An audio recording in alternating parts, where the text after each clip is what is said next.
Hello, everyone. Welcome back to our Keys to the Deal. 5 episodes on buying and 5 episodes on selling a property. My name's James Bradley. I'm a realtor in Lexington, Kentucky. I'm with my host, Andrew Wilson, realtor at National Real Estate, and we have our very special guest, Karen Saltzman, the principal broker of National Real Estate. Hello, Andrew. Hello, Karen. Hi, thanks for having me. Thanks for joining us. So briefly, just to recap where we are, we started off episode 1 with whether or not now is the right time to buy for you. Episode 2, we had our special guest Ashley Smith come in and helping you get pre-approved. And now we are here today with episode 3 on working with a realtor and what that looks like. So what we're going to cover today, we're going to go through 5 steps here on what a buyer's agent actually does and how they work behind the scenes, how the new rules work with agent compensation, what a principal broker does, how to choose your right agent, and also red flags to watch out for both with an agent and a brokerage. So today we're going to cover with Karen what most buyers think agents own doors and write offers. But Karen, what are we actually doing behind the scenes? Well, a buyer's agent does so much more. I mean, obviously they do open the doors. They're your kind of keys into a showing. But I think from the start, agents are responsible for understanding their clients' needs, what they're looking for, timelines for what they're needing, and then making sure they're aligned with the right property. That can be everything from helping them find pre-approval with different lenders and recommending different vendors that they're going to need to be working with throughout the process, to helping them identify a property. And then once the property is identified, negotiating, dealing with inspections. I mean, there's a host of things that agents are doing most of the time that clients may not even know about. There are problems that come up and troubleshooting that happens that hopefully gets resolved before the clients even really need to be involved in it. That's the sign of a good agent to me, is somebody that can handle things, present good strategies and solutions to clients, and get to the closing table. As a follow-up question, is there one thing that agents are doing that buyers would be genuinely shocked to know about? Do you have any examples for us? I mean, probably the thing that comes to mind the most is just coordination with the other side. I mean, we have a fiduciary duty to represent the best interests of our clients. So you're always coming at it from the perspective of what is best for your client. But the amount of coordination and working together with the other side that happens would probably genuinely surprise most buyers.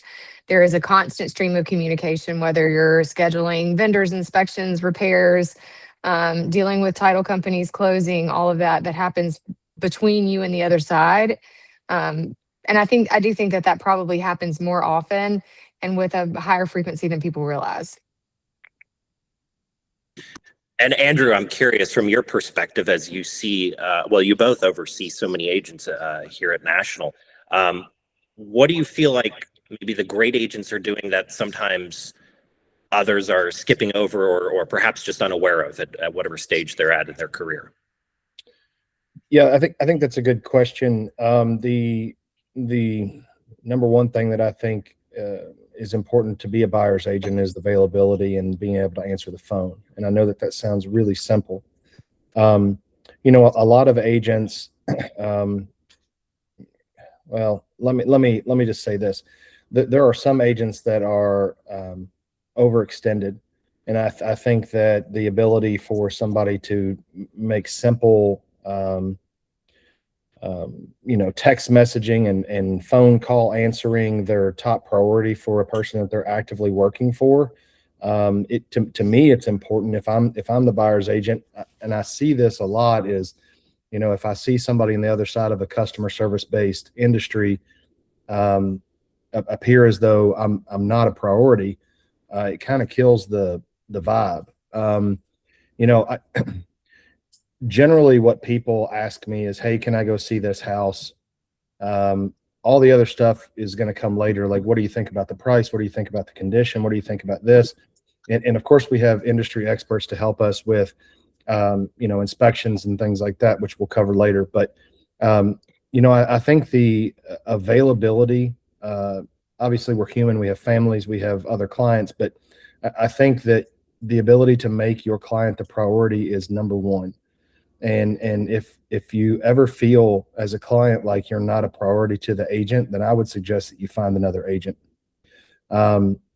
Generally, the answers that I'm going to give to you are, hey, can I go see this house? Yes. That's number one. And, confirming, the times and all that to get into the house, especially a property that's a hot marketed property or something that's going to go quickly. We have to move things around quickly to be able to, accommodate those showings. I've called Karen and had her show for me, and she's called me and had me show for her. And I think that an agent with the resources and the ability to negotiate a calendar in an exceptional manner is crucial to getting the house that you want. So Karen, from where you sit, do you have anything to add on top of that? I really think that was a great answer and important for a buyer to keep in mind. So can't tell you how many times people say to me, I didn't use my former agent because I didn't realize that I was going to be tossed to another person on their team. That's an important thing to understand. So if you are working with someone who has a team, ask that question of who is actually going to be handling my deal, and make sure that you feel good with that agent. It's important that we do all have families and we do all have other clients and things that we're juggling. And I've made it a priority from day one, as best I can, that clients don't know I have other clients. They don't care. They don't need to know that I can't be at this because I have another showing, or I can't be at this because I have to go to an inspection. Sometimes that's unavoidable, but as much as possible, I've tried to make it a priority that they feel like the only person I'm working with. Yeah. And if you're working with an agent who has a team, that can be a great resource, but you need to be sure that you understand which one of those team members is going to actually be handling your transaction, and that you have an opportunity to feel good about that person.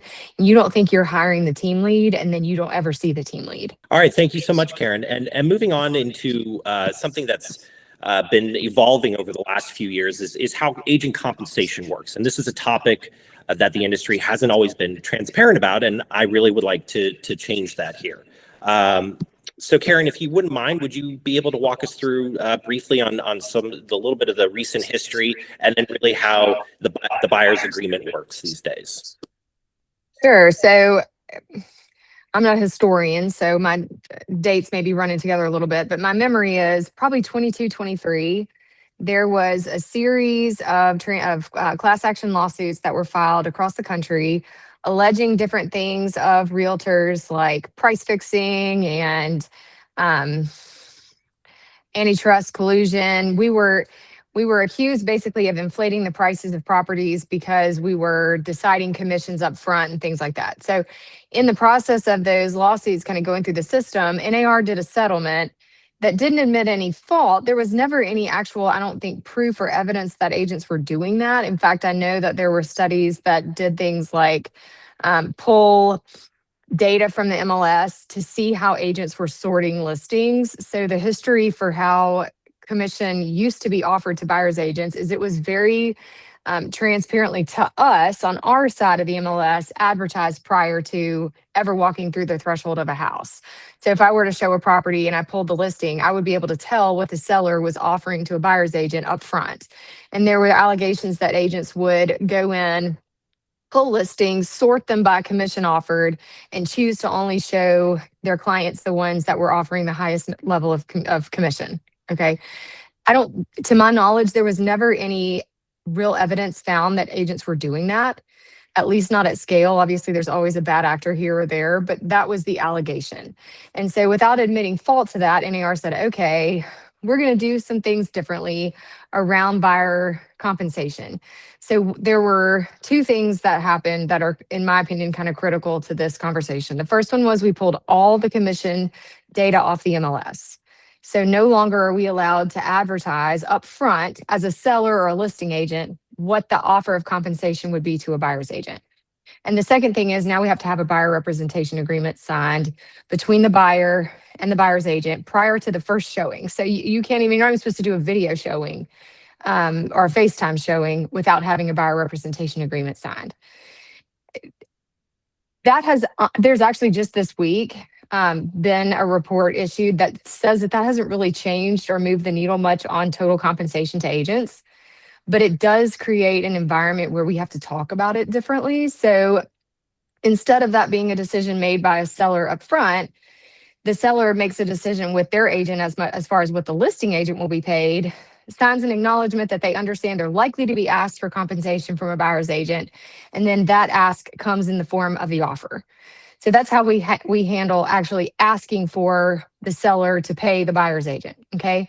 Prior to that happening, prior to the offer being submitted, you've had this buyer representation agreement signed with your buyer, okay, as an agent, and it says, here are my duties to you, this is what you can expect of me, and this is how much I expect to be paid as a result of our successful closing on your next property. So we actually made one that's a little bit specific just to national, because I saw some kind of examples of them that I didn't think gave the buyer an easy out if it was not a good relationship. So there were some ways that you could exit a buyer representation agreement by mutual agreement, but I wanted there to be a way that if it was not a good fit for the buyer, that they could give notice to the agent and they could part ways prior to the execution of a contract, to an offer to purchase. So we have our own, but every agent across the country that is a realtor is required now to have a buyer representation agreement signed prior to the very first showing. And then again, it sets out that compensation amount that they expect to be paid. And then there is a request most of the time, I'm not saying 100% of the time, but generally the buyer will ask the seller to pay for that in the offer. Thank you so much, Karen, and that's really wonderful. So what I want to just move on briefly here to is what do you want buyers to understand before they sign one of these agreements with an agent? Sure. Okay. So, I mean, I guess the most important things is just being sure, kind of what Andrew had said earlier, that you have an agent that has the ability to take good care of you, that has the bandwidth and the availability to do showings and negotiate for you and be a part of inspections and things like that, that you understand that they'll be there beside you kind of from the beginning to the closing table. How long does the agreement last? The way that we wrote our agreement is really open-ended. It can be limited to as singular as one specific property, one specific day. I recognize and am sympathetic to people saying, well, I've never met this person, I just called them. What if I don't like them?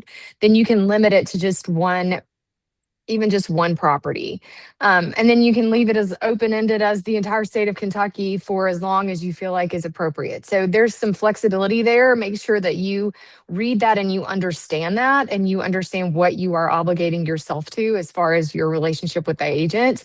If it's not a good fit, so I spoke to this just a second ago, our buyer representation agreement gives the ability to the buyer to give notice to the buyer's agent that this is not working out, I don't feel like this is a good fit, and then be able to part ways. I have seen some that are much more difficult to get out of.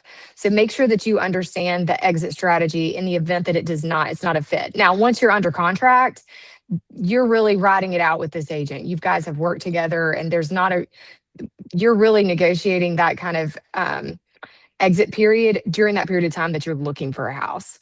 And then what if the seller won't pay? So the way that we wrote ours, I'm sympathetic to that too. A lot of times buyers don't have a down payment and also money to pay commission. So that is how this all sort of originated, with sellers paying a buyer agent commission. There are lenders that will let you finance that into the purchase price. However, you need to have in writing that that buyer's agent understands that in the event that the offer of compensation is less than what is less than what you've agreed to in that buyer's representation agreement, that you can renegotiate that. So we wrote ours specifically to allow for that. So if there was a situation where, I'm just using hypothetical numbers, we put in there that I was going to make a 10% commission, and we put an offer in and it comes back at 5%, then I'm not expecting that buyer to pay me the other 5%. We would renegotiate that. And if we cannot come to an agreement, we can exit the agreement. And I'm very careful to make sure that my buyers know that up front, so that they don't feel like they're automatically on the hook for the rest of that. Yeah, thank you so much. That was fantastic. Andrew, was there anything on top of that that you feel could be added? No, I mean, just to expand on it a little bit, there's, I think it's philosophy. I do not want to work with somebody who does not want to work with me. I make it known that they can, cancel this at any time. If you give me, in writing, hey, I don't want to work with you, I'm not going to hold somebody's feet to the fire and say, hey, no, you have to work with me. That's not good business practice, in my opinion. And therefore, I think that the more transparency that there is in the initial meeting with a buyer and a buyer's representative, I think the better. I would ask all your questions, and then, I always tell people too, it's like, hey, you may have some questions, once we get off this phone call or after you leave this in-person meeting, and please don't hesitate to reach out. I will answer them for you. I think that, just the same way that when we learned in the beginning, becoming licensed, it was disclose. That was always the manner of how to be the best representative of either a property or of your commission or of anything. And the more transparent an agent is, I think the more confidence that you have in their ability and that their fiduciary lies with you over anything else. That's well said. And honestly, that's one of the core principles behind doing this series, is to give transparency to the industry, to each step from buying and selling a home, and bringing on guests such as Karen to help provide insight into every aspect of the process and get their unmatched knowledge and experience to provide people who are wanting to come on and learn about the process, so that they're not caught off guard, and just see how other people operate compared to those that they may be interviewing with.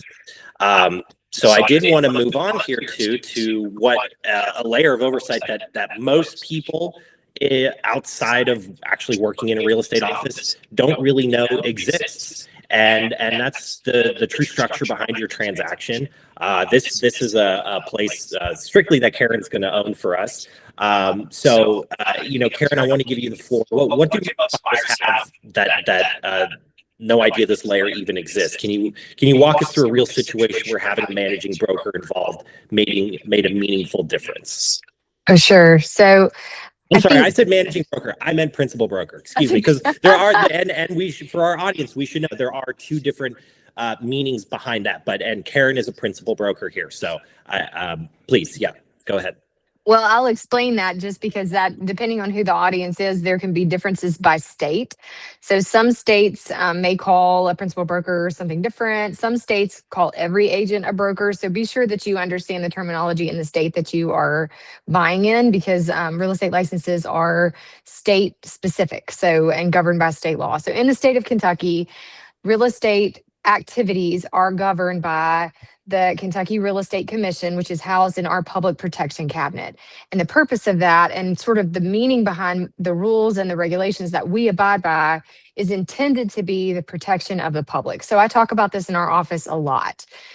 We have to, one of the main jobs that I have by statute is that I am required to give advertising regulations to our agents. And that lets the rules specifically are there so that a member of the public that's driving past someone's sign, they need to call that person's broker. They'll know who that person is, or at least who that company is. And then they can go and they can reach out to that broker. So the broker, principal broker in the state of Kentucky, is the person that holds everybody else in the office's licenses, has responsibility for the escrow account where earnest money deposits can be held, and is responsible for compliance and being sure that the agents do what they're supposed to do in the transaction period from point A to point B. So in our office, our agents have, like I said, real specific advertising standards that they're required to uphold.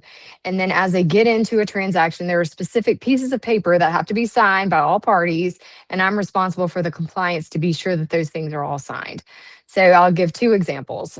KREC requires that every agent in every transaction have two documents about agency signed. One's called a guide to agency. It kind of just tells you what an agent does. And the other one is a consent agreement. That one to me is really, really important. There's two parts to it. The first part you sign at the very, very beginning, and we're talking about buyers. So this would be at the time that you sign that buyer's representation agreement. You're going to sign something that says, I'm acknowledging that I'm hiring this person to be my buyer's agent. There are a couple of options. If you already know that there's going to be a dual agency, you can select that kind of thing. But you are acknowledging what that person's role is and who they are and who they work for. And then at the time an offer is put in, you sign the second part of that. And that says, I acknowledge and understand that there's, let's say, for example, 2 agents involved in this transaction that are in 2 different offices. And the purpose of that is to be sure, again, that the person from the public who's not licensed, who doesn't do this every day, who may only do this 1, 2, 3 times in their life, has the ability to understand and know who's involved. And I find that actually to be really, really important as a part of our duty to the public, is making sure that we're transparent and everyone understands who's playing and who's in the sandbox together with us in that transaction. So we handle things like making sure all those things happen, making sure that escrow money is handled appropriately, making sure that all of the compliance documentation from beginning of the transaction to the end is done right, submitted prior to payment to the agent. So when you hire a buyer's agent, you actually are hiring their broker. And then the agent is an agent of mine. So I am assigning, sort of, that's just the way it works behind the scenes. You think you're hiring your agent, you're actually hiring their broker, and then their broker is assigning that agent to your job. And I think that piece maybe helps people understand just kind of the whole process top down. Absolutely. And just to bounce off what you said, by when you're hiring the agent, you're also hiring the brokerage. So thank you for that easy segue. What is it that buyers should actually ask a brokerage or through their agent before they start working with that agent to give them a better understanding of how the brokerage? I mean, I think that could be a really great point for people to get a little bit more information about. You could ask things like, how many transactions did that brokerage do last year? How many agents work in that office? How long has that broker been working? How many deals has he or she overseen? Has there been any big, grievance or ethics complaint against that brokerage or against that broker? Those can be important questions. They can be found online without having to go through the agent. You can find that stuff. You can research it yourself online if you're just trying to pull data points about the brokerage and be sure you feel good about it. But I think knowing how long the broker's been working, knowing if there's ever been any big allegations against that broker or brokerage, and knowing the number of transactions and volume of transactions that they do in a given year, there's no doubt about it. We did over 400 last year. I saw more and troubleshot more difficult transactions than someone who's in a brokerage that has 5 agents. There's just no doubt about it. That's not saying that one is better than the other, but certainly you have the opportunity to see and engage in and have more experience. The more volume, the bigger the volume of transactions that you're involved in. Right. Excellent. Thank you so much. And I know we are running a little bit short on time, but I think for most people up to this point who have stayed with us, and thank you so much for continuing to listen to all of us. What I think their biggest question really at this point is, how do I choose the right agent with all these elements before even getting to the point of working with an agent, and feeling a little overwhelmed? Andrew, so you as the brokerage owner, and you see so many agents across the entire company. If a buyer came to you personally and said, how do I find the right agent? What would you tell them? Oh, that's a good question. I would say interview them. I think it's as simple as that. I'd say that if you have something where you want to go, number one, I think that you should have a buyer's representation meeting with the agent before you sign paperwork. Hey, I'm not going to sign this today, but I just want to know a little bit about you and how you conduct your business. And you can trust us. We're not hard to find. You can Google, you can look on any type of third-party website to find our names, numbers, things like that. You could go directly to the brokerage and ask to interview a couple different agents. There's lots of different ways to do that. I would tell people to sit down and have a real human connection, conversation, cup of coffee, whatever it is that makes you feel comfortable, to ask the questions that you need to ask to find your people. The same way that I tell agents who are looking for a brokerage to join is that you need to interview several people, several companies rather, because mostly you could have a great plan here or a specific type of technology there, or you could have resources here, but really what you're looking for is the connection. And I think that once you find your people, everything else is tertiary. There's no dollar amount. Well, there's some dollar amount, but there is less of an important decision to be made over money or over resources than there is with a genuine connection. I would look for competence. I would look for time in the business. I would look for somebody who shoots you straight, a general feeling of trust. To me, when I go look for a broker, or excuse me, an agent, or if they say, hey, I want to join national real estate, I need to meet that person on a human level. And like I said previously, I don't care if these people sell 5 houses or 500. In the house that they sold 5, or in the year that they sold 5, would their clients recommend them to other people? And to me, I would do that too. Go to Google, see about reviews, same way you would do if you're buying a new, I don't know, leaf blower or something. Does it have 4.7 stars, 3,000 reviews, or does it have like 2 stars and 3 reviews? It's do your due diligence up front to meet somebody, and I think you got to trust your gut instinct. So, can I say something to that effect too? Just please, briefly. go ahead. I think you need to understand if your agent has the bandwidth to be able to deal with you in the way that you want to be dealt with. So I mean that from, are you coming into town for 5 days and you during that 5 days need their availability to show you houses and then you're buying one before you leave? Yeah. Are you going to look here, there, and everywhere as things come up? Do you have to move? Are you moving if you want to? I mean, what's the timeline? Those are important questions, important things for you to ask yourself, and then important things for you to communicate up front so that you know that you're hiring somebody who can manage you. It would not work for you to sign a buyer representation agreement with an agent, come in town for 5 days, and that agent's on vacation during those 5 days. Know what you're looking for, and then make sure that you communicate to them up front. And then also there are agents who do not like to talk on the phone. If you are a phone person and it matters to you that they call you on the phone, you need to say that up front. Make sure that they know how to communicate with you in the way that you want. Are you a dot loop signer, or are you going to be a wet signature at home, in-person signer? And then you need to make sure that your agent has the capacity and the willingness to do that. So I think some of those questions that you can ask yourself on the front end about how you want to be treated, communicate that to your agent up front and make sure that they understand that and have the ability to meet you there. I personally like to use my beeper and fax machine. Yeah. But that's just me. And I work out of my 1977 Lincoln Continental. Yeah. You would be shocked that there are people who probably still do both of those things. And all joking aside, I did want to just follow up too. If you are meeting with a new or newer agent who maybe doesn't have 300 Google reviews, this whole segment here, this episode is designed to ask those types of questions to somebody, regardless of how many reviews they have.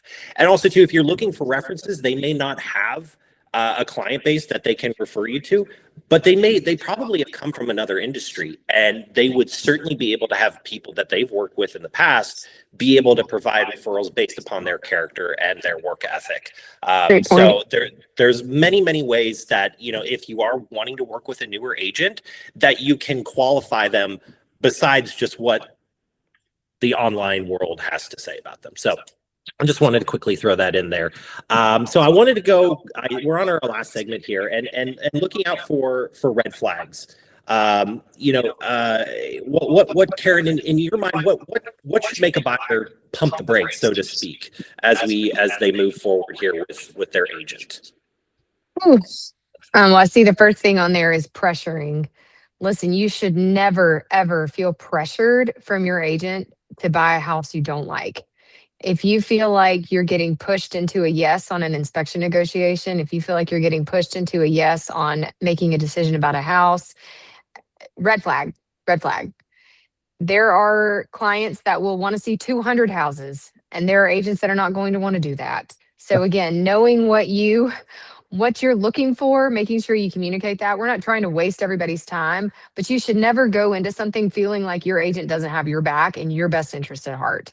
So make sure, that to me would be the biggest red flag. Poor communication, Absolutely. If they don't respond to you, kind of to what Andrew was saying earlier, if you don't feel like you're getting responses back, if you're asking questions and then having to follow up and follow up and follow up with that agent, if you're begging them to respond to you, those are big red flags. If they don't know the area and the market that you're looking in, that's a question that you should maybe really try to focus on up front. Do you know my neighborhood? Do you know the area that I'm looking in? Make sure that you have somebody who has that knowledge.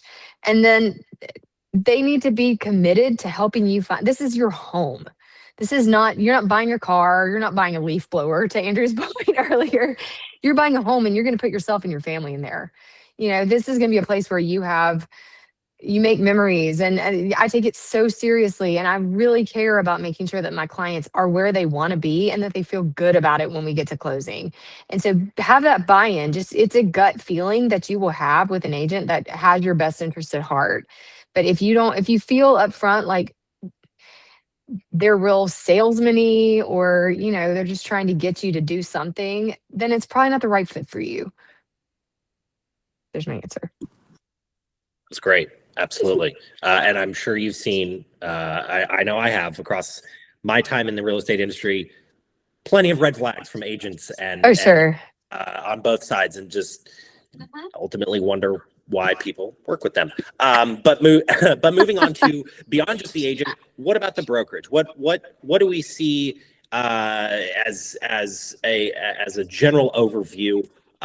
What are some, because a client is not ultimately going to spend a day-to-day inside of a brokerage, but what could they possibly see on the surface level that might raise some eyebrows? It's really true that buyers very often hire the agent. They don't hire the brokerage. A lot of times they don't even know who the brokerage is that they work for, which we try to avoid by doing things like I spoke about earlier with informing the public and having names on signs and things like that. But very often they're hiring that person because they felt good about that person. So if you're really invested in understanding the brokerage, then I would go in and look into, have there been any complaints filed against that brokerage? Has there been any kind of, grievance or anything like that against the brokerage, against the broker? Those are important things. You can ask family, friends, use your network to kind of understand if you're new to the area, things like that, what brokerages are good, which brokerages are not. But in general, I mean, there are great people everywhere. I don't have a list of things that you should look for and then say this is a red flag about a brokerage. I mean, if they've had, a dozen ethics complaints filed against them, great information, and I maybe would stay away from that. But in general, meet with the agent. People would try to do the right thing. I don't have a great answer as far as red flags about a brokerage. Fair enough. No, I think that's something definitely most people don't think about as they go in and hire an agent. But Yeah. if there are elements that you hear from friends and family, or Yeah. maybe you've never heard of the brokerage before and you do a surface level investigation, certainly, as Karen said, any complaints that have been filed, if there's lawsuits, if it's a very obscure list of individuals who are working there, again, it could just be a red flag, just a warning sign, really. And so you can just to put onto your radar. All right. So thank you so much for staying with us here. I just wanted to briefly go over what we've been through over the last half hour and what you should know walking away. I really just want to leave this both to Karen or Andrew. If you wanted to cover anything on the slide here that you feel is most important as people finish up this episode with us. I'll start, and then Karen, perhaps you can go. But one of the ones I think is that your brokerage has oversight over the agents. One of the things that I do in my buyer's presentation, and even in the leave behind pamphlet that I'll give to the people, there's almost always a section of meet the team, and it's not necessarily a team. It could be your transaction coordinator. It could be your principal broker. I use Karen, name, image, phone number, email, all that kind of stuff as a reference. That is a way for me to say, hey, this is who holds my license. I'm not walking into a meeting saying, hey, my name's Andrew and I own this real estate brokerage. I'm saying, hey, I'm Andrew. I'm the real estate agent or realtor. And these are the people that I'm accountable to. Not only am I accountable to, Kentucky state law and, the code of ethics, but this is the person that holds my license. And I always talk about Karen in a manner of our tenure together and her capacity or capabilities to understand the intricacies of a deal. Okay. So it gives me a level of, confidence, and it gives me a higher level of competence, I believe, to say, hey, these are the people who help me streamline your offer and your escrow and your purchase and your closing. And should there ever be any type of question that I don't know, these are the resources that I have that I can go and seek out this information so that I can inform you the best as possible. Generally, people aren't going to go out and advertise, hey, this is my broker. Maybe they're scared that you're going to call her and say he wore funny shoes. I don't know. It just depends, right? But to me, it's a level of accountability that you put up in front of the initial conversation that says, this is how I operate. I do this business above board with accountability from these entities and these specific people. So I think that that's incredibly important for oversight. Mhm. Yeah, I mean, I think if you're talking from a high level about interviewing and hiring an agent, you need to understand how that agent's going to work with you. Make sure you feel good about what they offer and their knowledge and their experience. Again, to James's point, whether they've been in the business for a long time or they're fairly new. I mean, I've worked with very tenured agents who seem to not always know Yeah. more than a younger agent does. And so I do think that that's important, but it's important for you to know that that agent is working hard for you behind the scenes, that you feel good about that. It's important for you to understand what you're signing when you sign with them to represent you, how they'll be paid and what manner they'll be paid. It's important for you to understand what is happening behind the scenes as far as who's kind of holding them accountable for making sure that that the transaction's done correctly. You can avoid a lot of problems if your paperwork is done, and I see that a lot. So that's really important. That somebody is behind the scenes watching that and just being sure that all that stuff is done properly. And then as you're interviewing your agent, make sure that you have taken the time to really think through what you want. Before you sit down with them, again, so that you can communicate to them what your expectations are and that you feel like you are on the same page when you leave. Sometimes people will interview 3 or 4, half a dozen, however many people it is until they get to the person that feels right. And that's okay. So just, make sure that you wait until that fit feels right. And you'll do great. And if it means that possibly your sister, who has a real estate license, doesn't get hired, that may be okay. It's That's a great what's best point. for your financial future, because it is the largest purchase transaction that you will ever make in your life. And you want to use the best professionals, as you would with your doctor or your CPA or anyone else who helps you move along in life in a major way. All right. Well, please, everyone, subscribe. We're going to have another episode coming up shortly. This one you don't want to miss either. It's about the home search and what to look for. And we're going to have a very special guest with a home inspector. So we are very excited to dig into the nitty gritty on that. I just wanted to thank again, Andrew, who's our co-host and owner of National Real Estate, and Karen, our fearless broker and realtor here at National. Thank you both again for connecting with us and sitting down to do this. If there's any parting words that you may have, I'll give you the floor, but otherwise, thank you again, both. Yeah, no, just want to say thank you for having me on. Thank you, everybody. Thank you, Karen. Thank you, James. Thank you, guys. Oh, and we will have everybody's contact information down below. You have it on the screen, but it will also be down below in the description. So you'll have all that readily available. Thank you, guys. We'll see you next time.